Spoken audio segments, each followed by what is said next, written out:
Welcome, everyone.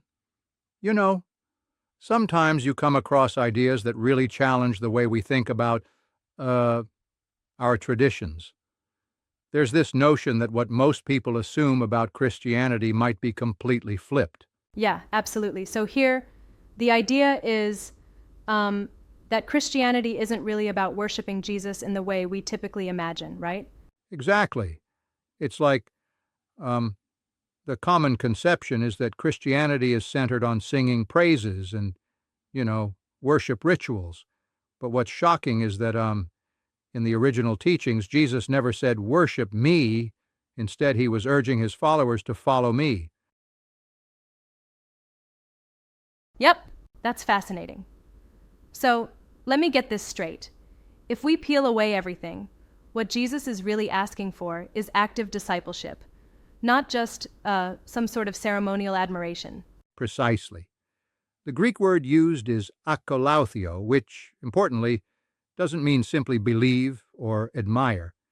It essentially means to get up and walk the same path he is walking, even if it might Right. cost you everything. Wow. So it's a call for like radical commitment. That definitely sounds like a stark contrast to how many modern churches approach spirituality today. Yes, exactly.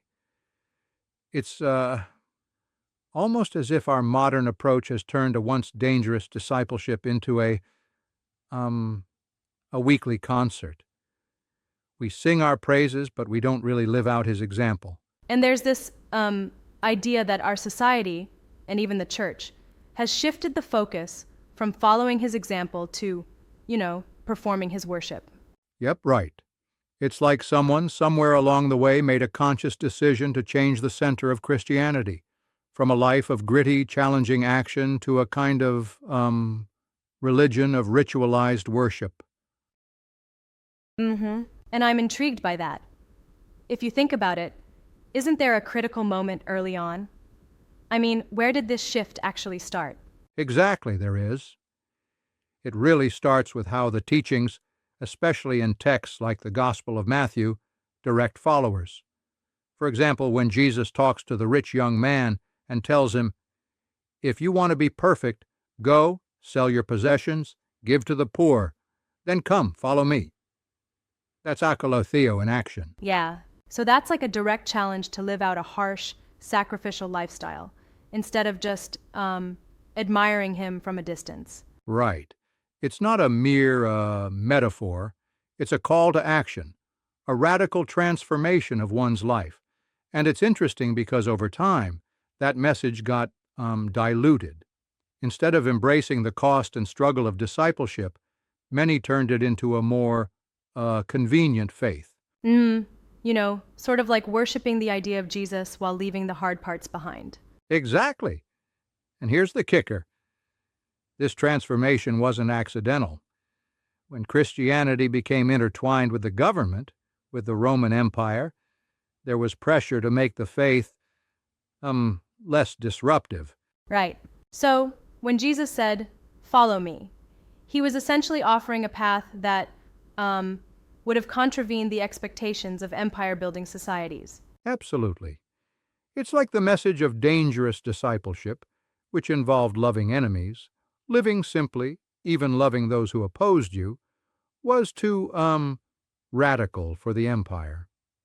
Instead, the church consciously shifted focus to turn Jesus into something safe, a symbol to be admired rather than a leader demanding hard, sometimes life-altering Yep, choices. that makes sense. But isn't there a risk here? I mean, can we truly dismiss the idea of worship? I mean, worship has its place, right? Good point.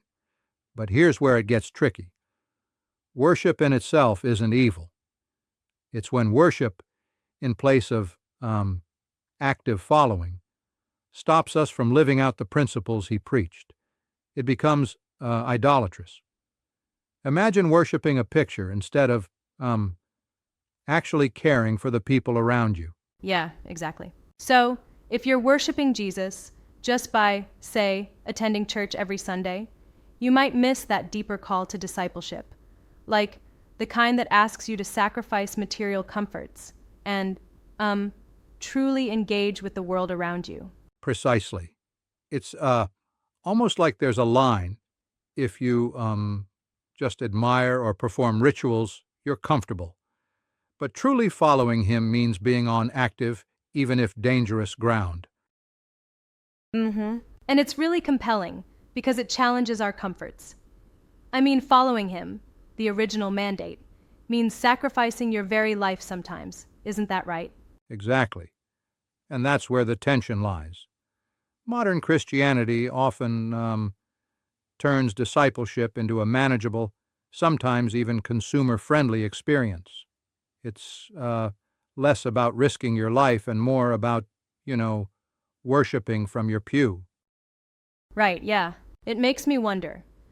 Do you think this shift was solely driven by the church's need to align with political power? Or was it more of a gradual societal move towards embracing convenience? I'd say it's both. It started early and it was purposeful. The church needed to adapt to the reality of empire, which demanded stability. And over time, that adaptation seeped into how faith was practiced everywhere, into the very culture.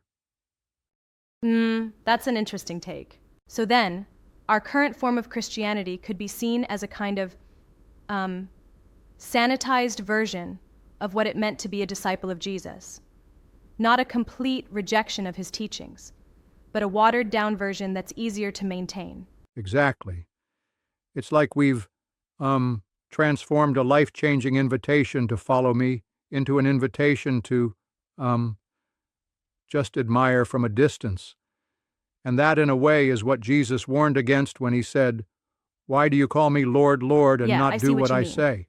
And isn't it ironic that so many now tout being followers of Jesus while simultaneously upholding values that align more with power and convenience than with the radical simplicity he demanded? Absolutely. That transformation from akolotheo, true following, to a ritualistic proskuneo worship is a seismic shift. It allowed Christianity to be co-opted by empires for political stability, which in turn made the faith something that could inspire empires rather than revolutions. Exactly. That perspective really forces us to examine what genuine discipleship might look like today. Are we following with our whole lives, or just showing our face on Sunday? Precisely.